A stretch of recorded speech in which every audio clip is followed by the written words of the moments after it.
Romanos é o sexto livro do Novo Testamento. Romanos é a primeira epístola do Novo Testamento. Romanos foi uma epístola entre 14 epístolas que o apóstolo São Paulo escreveu. E é considerada, há uma vertente teológica que considera a epístola de Romanos simplesmente como o mais importante legado da teologia do Novo Testamento.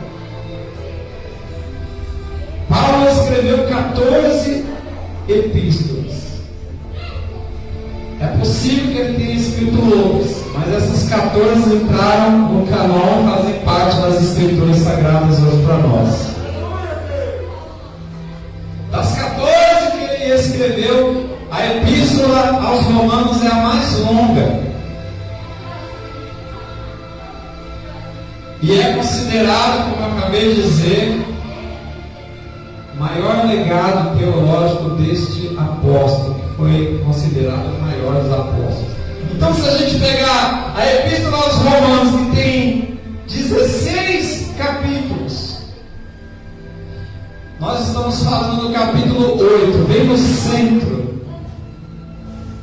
No centro da epístola, aleluia, que é considerada a mais importante obra, o mais importante legado teológico. Nós vamos encontrar, aleluia, o assunto do capítulo 8 de Romanos.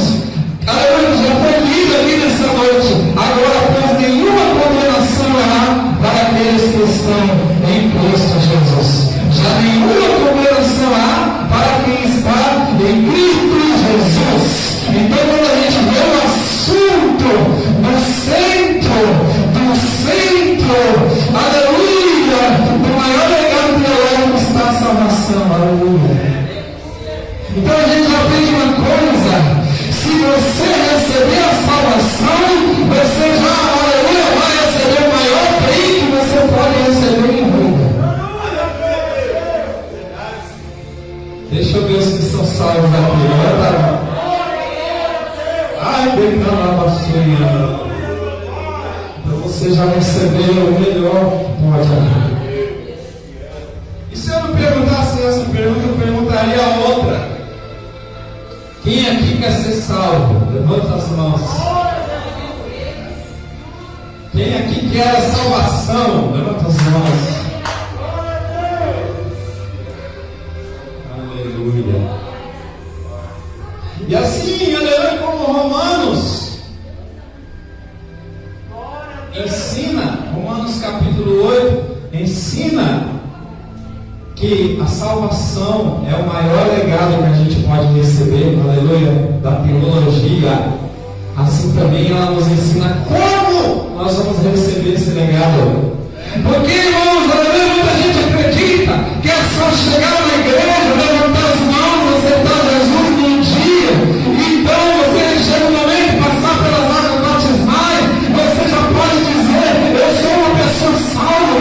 Mas quando a gente olha para a palavra, principalmente aqui em Romanos 8, a gente vê que não é só isso. Muitas pessoas levantaram as mãos, aceitaram Jesus, passaram pelas águas batismais, mas naquele dia não vão ser salvos, porque a salvação compreende muito mais do que levantar as mãos, aceitar Jesus. Se fosse assim, o mundo inteiro seria salvo facilmente. Era só procurar uma igreja, era só levantar as mãos, era só aceitar Jesus, era só passar na água e depois ir para o mundo fazer tudo o que quisesse.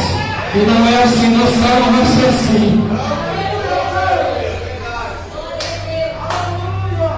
Quer ser salvo aqui, aleluia. Mas graças a Deus que a palavra nos ensina como ser salvos e como não ser salvos, dando a nós a decisão final. Oh, eu estou sentindo a graça dele nesse lugar, aleluia. Porque Romanos, no capítulo 8, ele fala das duas vida humana.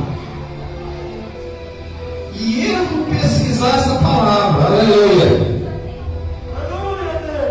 O que é a inclinação para a carne e a inclinação para o Espírito? E a palavra, irmãos, mas a palavra original, aleluia, eu até anotei aqui, é mind governed, ou seja, a mente governada, aleluia. Se inclinar para o Espírito é deixar o Espírito conduzir a sua mentalidade e o seu estilo de vida. E se inclinar para a carne também significa que as obras da carne é que vão guiar a sua mente. Só que é o seguinte, é possível a pessoa viver neste mundo se inclinando só pelas obras da carne, ou seja, deixando a sua própria carne conduzir a sua própria vida. E também como é possível, aleluia, o homem viver sendo guiado pelo Espírito de Deus na sua vida. E cada uma vai gerar um resultado na vida humana.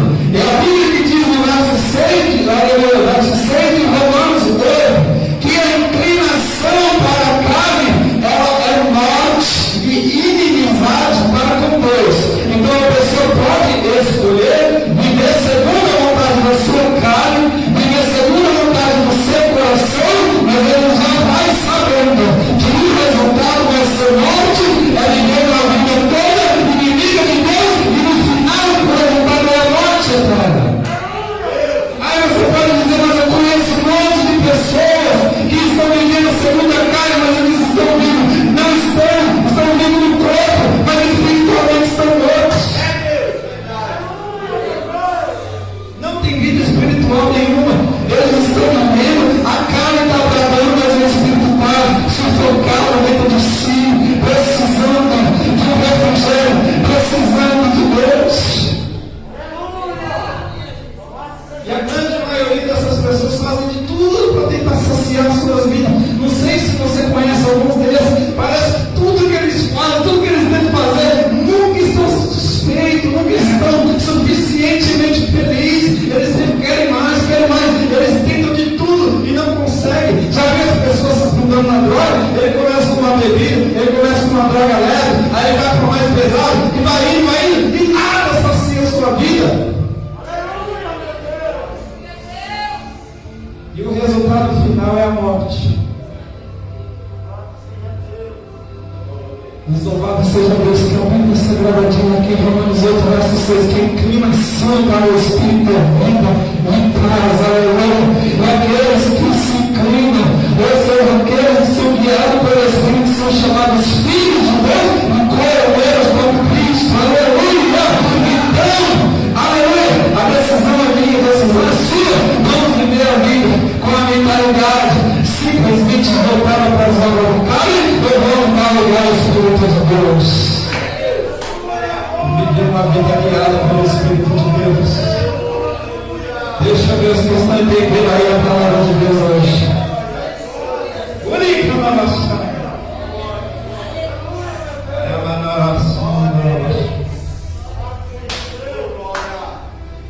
Então é preciso nós falarmos, né? Quais são as obras da carne?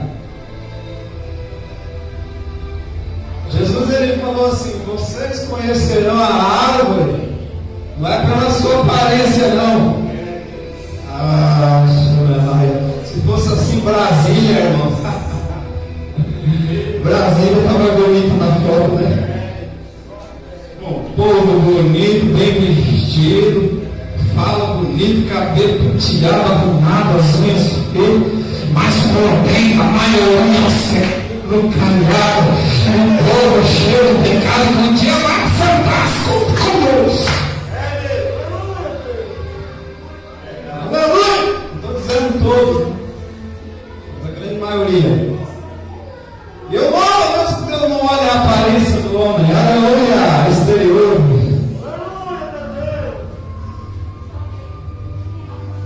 Ele falou assim: olha, vocês querem conhecer a árvore? Não olha a aparência, não olha o fruto. Quem está entendendo agora, Deus? Eita Jesus. Aí a gente precisa recorrer a Gálatas 5, né, para falar das obras da carne, verso 19.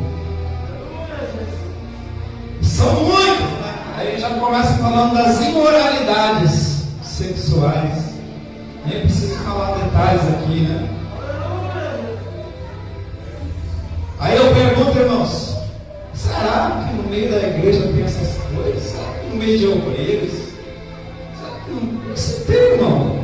Que tem de gente caindo aí, fazendo coisas absurdas.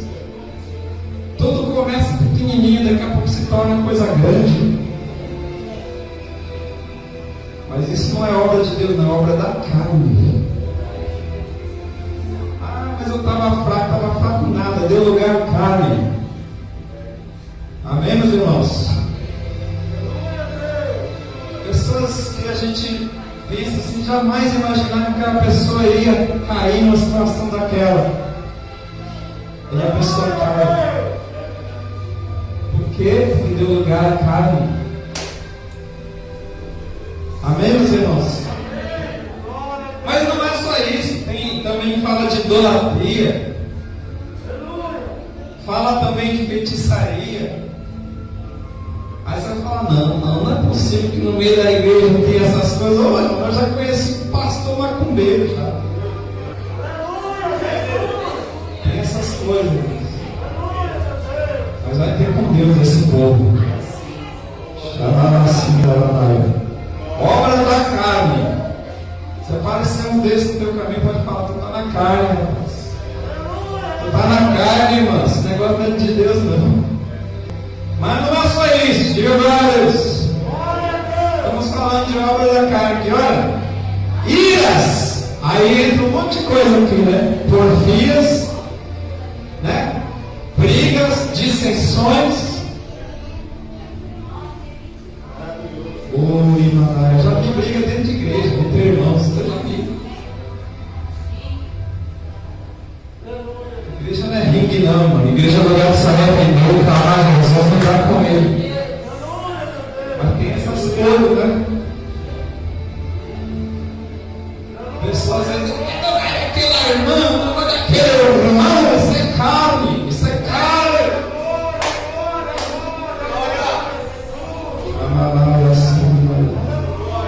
Cuidado! Inclinar para a carne é inclinar-se para a morte. Tem mais heresias. Ah, irmão, aqui está cheio. Né? O que é heresia? Pegar a palavra de Deus, distorcer e ter ela como verdade. Essas pessoas vão ter com Deus também. É interpretar a Bíblia ao seu próprio prazer, o belo prazer, e ainda enganar as pessoas com isso. Mas Deus vai pegar essas pessoas também, porque isso aí tem só o nome, carne. Não é nem o diabo, às vezes é a carne da pessoa mesmo. Glória a Deus, aleluia. Inveja, será que tem essas coisas no meio da... Será que tem, irmão, no meio da irmandade isso, irmão? Meu Deus. Obra da carne. Homicídio, será que tem irmão querendo matar irmão dentro de igreja? Meu Deus. Bebedice, aqui eu sei que tem, irmão. Isso aqui eu sei que tem. A pessoa está na igreja bonitão lá, aí quando ninguém está vendo, vai lá, ó, passa a bebida para dentro. Glutonarias e coisas semelhantes a essa. Obra da carne, irmão. Obra da carne. Amém? Quem quer ir para o céu? Aleluia. Quem quer salvação? Glória a Deus. Tem que ficar livre dessas coisas aqui que eu acabei de falar, irmão. Pastor, mas como eu faço? Como é que a gente faz para poder ter uma vida inclinada para o Espírito de Deus, irmão? É só eu começar a dar lugar ao Espírito de Deus. A palavra, o cântico, a adoração, perdão, amor, glória a Deus. Ao invés de ver a pessoa bem,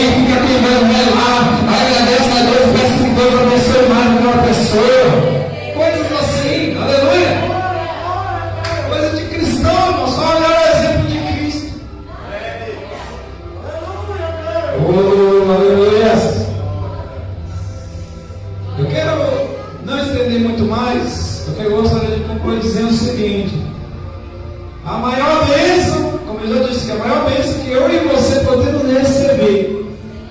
E olha que a gente pode receber muitas, glória a Deus por isso. Mas a maior delas é a salvação. Porque não adianta nada o homem ganhar o mundo inteiro e perder a sua salvação. Quem falou foi Jesus, sim ou não? Jesus, que adianta o homem ganhar o mundo inteiro? Ganhou fama, ganhou recursos, ganhou finanças, ganhou elogio, ganhou tudo, mas perdeu a salvação. Então a vida dele foi em vão. Foi Jesus que disse. Aleluia! A maior bênção que alguém pode receber de verdade é ser salvo. E essa salvação só Deus pode dar através de Jesus e mais ninguém. A Bíblia diz: em nenhum outro nome há salvação dada entre os homens. Aleluia! A não ser o nome de Jesus. Glória a Deus! Ele é o único que pode dar salvação. Mas para a gente receber isso, a gente tem que entender como que a salvação funciona. Porque este mundo foi contaminado e Deus não tem culpa disso. Eu já vi pessoas dizer: olha quantas coisas aconteceram no mundo. Será que Deus não está vendo? Deus está vendo, mas Ele não tem culpa de nada disso. Pelo contrário, Ele preparou um plano de salvação para o homem. Agora cada um escolhe ou não, como foi pregado aqui na quarta-feira. Está diante de você a vida e a morte, a bênção e a maldição. Escolha pelo amor de Deus a vida e a bênção para que viva você e a sua descendência.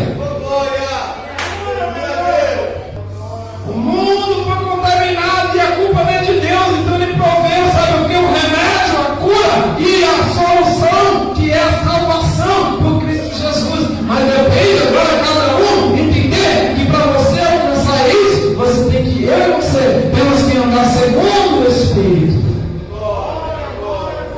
E abandonar, mortificar as obras da carne. Quem está entendendo a glória a Deus?